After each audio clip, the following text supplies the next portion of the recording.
composer, conductor, soloist, timekeeper. Burson has this whole orchestra thing going on with their DAC and Amp product line. Now, we've talked about the whole product line before, but today we're going to focus in on two specific products, the Soloist and Composer, or more specifically, the Soloist 3X Performance and the Composer 3X Performance. The Soloist is currently Burson's top standalone headphone amplifier, and the Composer is the DAC that goes along with it. So in this video, we'll look at the connections, interface, operation of the two devices, and share some thoughts on the sound as well. The more Burson units you stack on top of each other, the harder it is to tell them all apart, especially in the performance line with 4 products with the same case, same size and footprint, same volume knob and screen. Basically, they're visually differentiated just by what inputs and outputs they have. So in the case of the Composer and the Soloist, well, the Composer is unique in that it doesn't have any headphone outputs on the front because it's a DAC only and not an amp.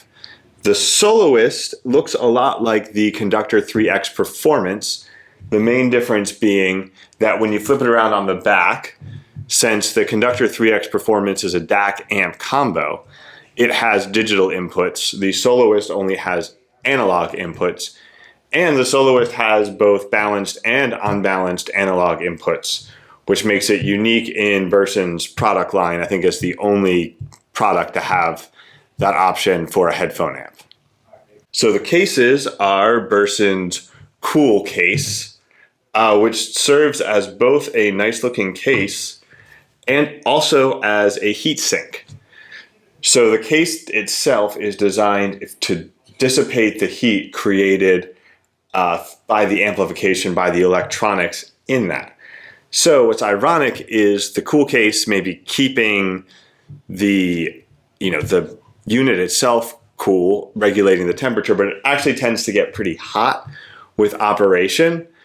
So maybe it's more of a warm case, or if you've got it really cranked for a long listening session, it can even be a little bit of a hot case.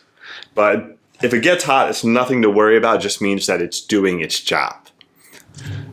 Overall, it's a really good sense of quality and sturdiness to all of Burson's unit.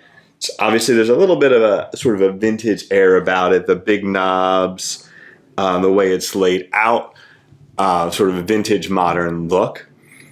Another big thing is that these units are designed to be heavily user serviceable.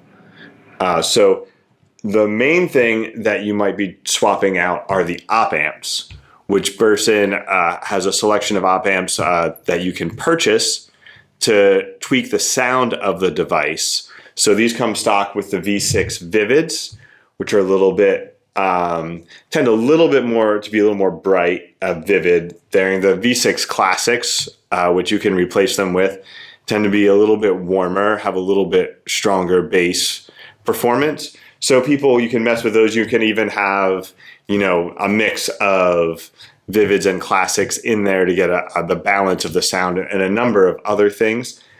In addition to tweaking the sound with the op amps, all of the various components like the Bluetooth or the USB modules are all user serviceable and replaceable as well.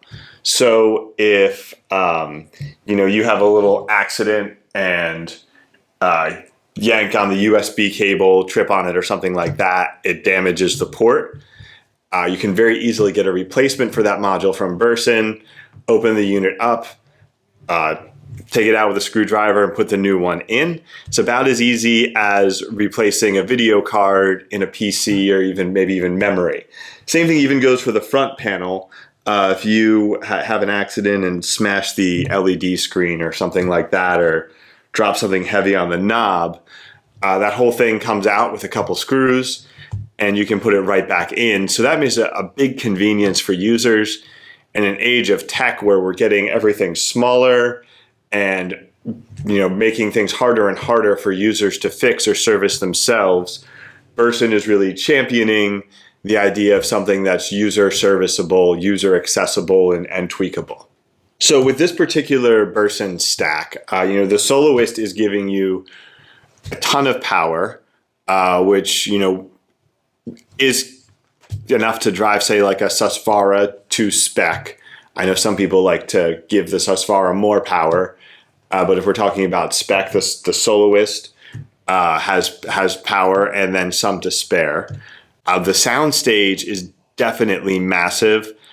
There were a couple headphones like the Final D8000 Pro that I felt really benefited from this sort of soundstage enhancement that this Burson stack is providing. And again, when it comes to impact and dynamics, as well as just the general tuning, I felt like some of that depended on the filters, which we'll talk more about in a minute, where it could range from slightly bright to more neutral, depending on again, which filters you're using. But there's going to be a little bit of dialing it in to get the performance you're looking for across the board. So the Soloist and Composer both have a number of options that you can configure through the menu that you'll need to be aware of. Now, the Soloist is a bit more simple. So when you open up the menu, you have your input selection, your output selection, and your gain setting. So the input selection is either XLR or RCA. You press this, go back. The output selection is either headphone out or running as a preamp. And the gain selection is high, medium, or low. So you'll want to mess around with this a little bit with the gain, which is only active on headphone out, where some headphones you'll just have to might sound better on medium gain at a low volume. Others might sound better at low gain at a high volume. Some will need to be on high gain, and you can work that out with your specific headphones. Now the Composer has a few more options to work with. So you've got a similar input-output options, but here it's all digital for your input: USB, Bluetooth, Toslink, coax. And for your output, you're not dealing with what way you're outputting. You're dealing with whether you're operating as a DAC out or preamp out. So in DAC out mode, it basically is maxing the voltage for the line out, and there's no volume control here. With pre-out, you get the volume control. So this is necessary if you're using this with a power amp that does not have its own volume control, or you can also use it just to gain a little bit more control over the volume of the unit you're working with, the amp. So now the DPL-L is a digital jitter reduction. We're going a little out of order here. So I typically recommend setting that to low with high-res tracks. You don't need the jitter reduction, but turning it off altogether doesn't typically produce output in my testing. Emphasis affects how the filters will work. So turning it on will create a much stronger response with the filter. Turning it off will create a smaller response. Now the filters, you've got a bunch of options here. So there's CMFR, brick wall, reserved, AP fast, MP slow, MP fast, LP slow, LP fast. So typically what this is talking about is it's how the processing works, and you can look up the technical aspects of these sort of response curves with the FIR filters. They're specific to the DAC chip itself, not specific to the Composer unit. Personally, I found that the fast ones can become a little bit fatiguing sometimes with the with certain headphones, especially brighter headphones. So I tend to prefer the LP slows, the linear phase slow filter. I find that one to be a little bit more relaxed than the default AP fast filter. You can experiment with that and find what works for you and with your headphones. But that's definitely an option there. If you feel the head, it feels a little bright or something, definitely look into some of those other options. So what we have here are two very powerful, capable units. The Composer is a really solid DAC that provides a number of tuning options and just great overall performance.